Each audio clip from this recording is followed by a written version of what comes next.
south side of Chicago, was having issues due to complications from type 2 diabetes. She's almost 300 pounds at that point in time. And she ended up dying a week after I got that call. It was terrible. And at the time I was working in software, and I decided, what happened to her? Why did this have to happen? I was so close to her. I hadn't seen her in a number of years. But the more I started to think about it, I started to think, because I had a great job at the time. I was working at a software company in Dallas and thinking, I've got great insurance. What happened to her? Why couldn't she be helped? And the more I dug and sort of peeled back the onion, I realized that she didn't have a chance because a company like Wellacy Health didn't exist. But she didn't know what to do. She had no idea how to take care of herself. She had no help. She was on an HMO. This created a problem because doctors simply have no time to take care of their patients with chronic diseases. And she's not alone. This destroys families, it destroys communities, and it destroys individuals and leads to premature death.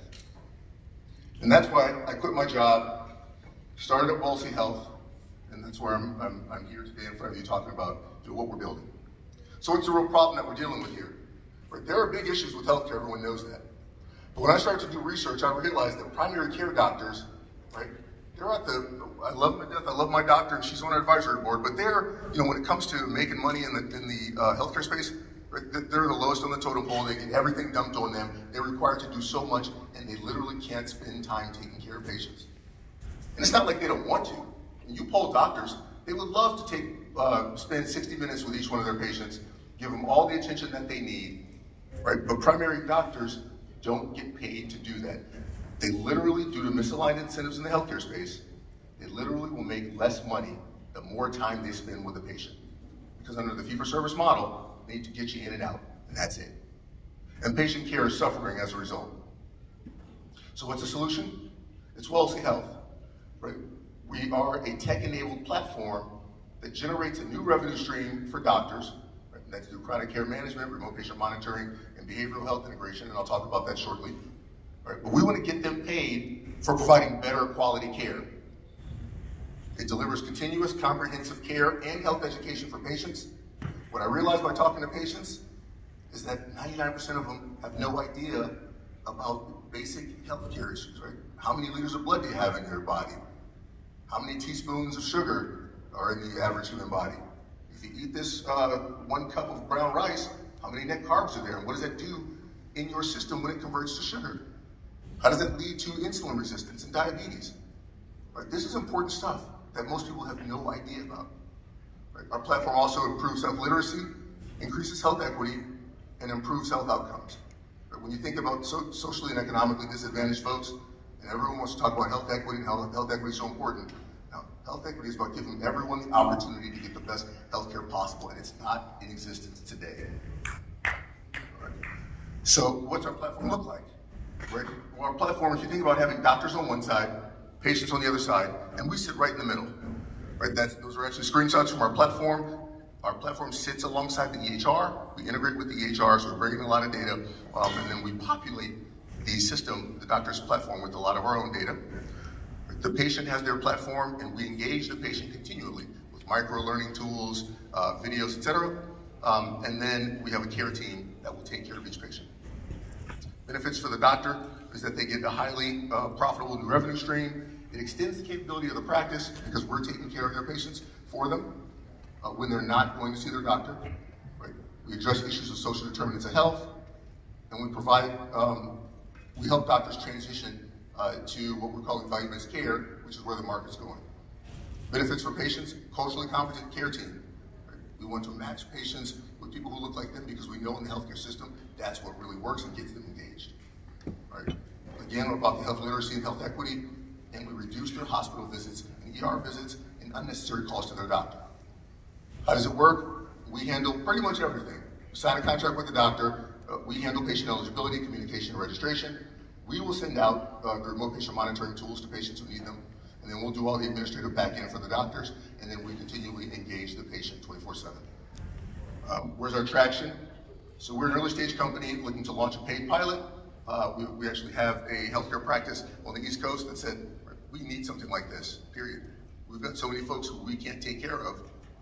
and we need a platform that can help us better take care of them. So they'll pay us $4 grand a month for a 6-month pilot, and we're gonna have 150 patients of their 10,000 in the pilot, and that's due to launch on Monday, July 31st. Our business model is to go to market with the pilot, and then post-pilot, we make money by charging $400 per doctor per month, and then Medicare will pick up the tab for the chronic care management, behavioral health management, and remote patient monitoring. Over the longer term, we're looking to get into employers and payer partnerships, in particular Medicaid, because that is what will allow us to provide these services in a big, scalable way to folks who live below the poverty line. Our market is extremely large.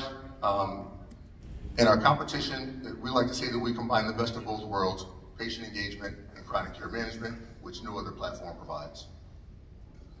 Our team has spent about 350 hours. Our medical advisors have given us 350 hours of their time. They're all doctors or scientists or folks who are extremely well educated in the healthcare space.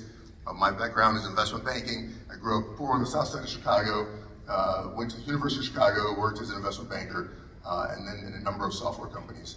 And I'm building this platform to help people in my hood, in Milwaukee's hood, and the hoods across America. Healthcare is broken and in crisis, and we know we've got a platform to help fix it. Thanks.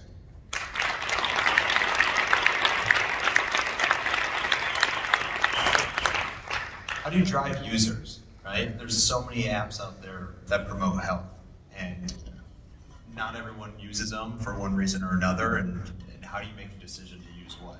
But how do you drive users that will incentivize the providers to actually want to pay for this for its patients?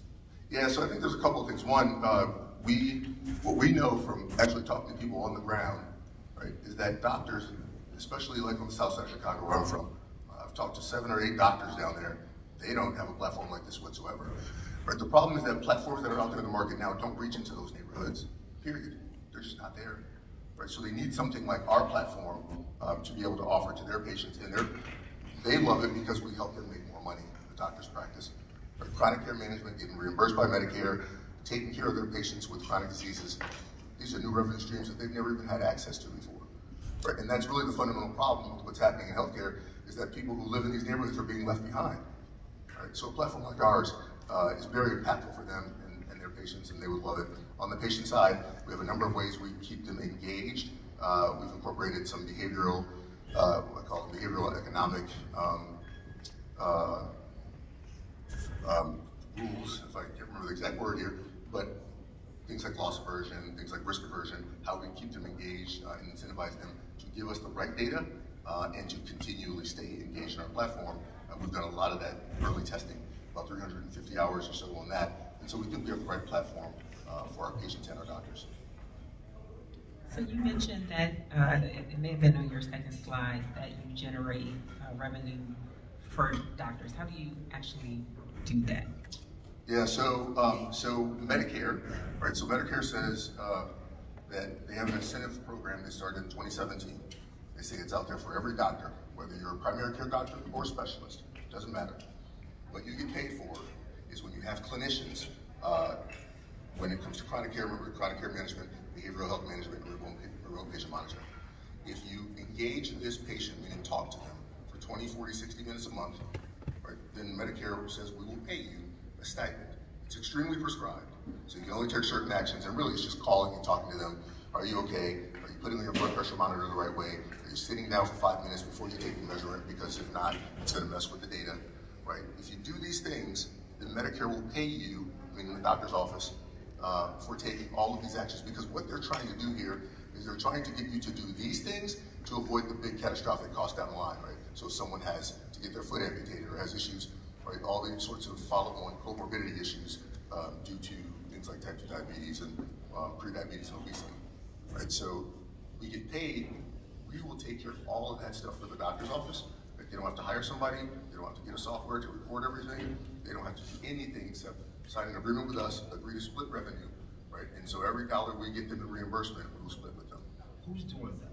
Right, you kept saying care team. Are you hiring these care team members? That's overhead for you, or are you contracting them?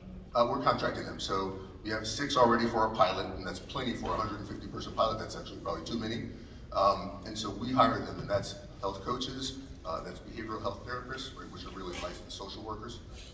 That's nurses and nurse practitioners. Right? Then we have a couple other folks that we won't get into that we want on our care team as well. We provide those people for the benefit of the patient. And the patient won't use all the same ones. The doctor decides who they want to be on that care team to take care of that patient. And we pay them by the hour. The pitch went a little over, so we had to cut you a little bit on the Q&A, but we got some interest over here. Great job. Take that for the next person. We got one more, so this is going to be great because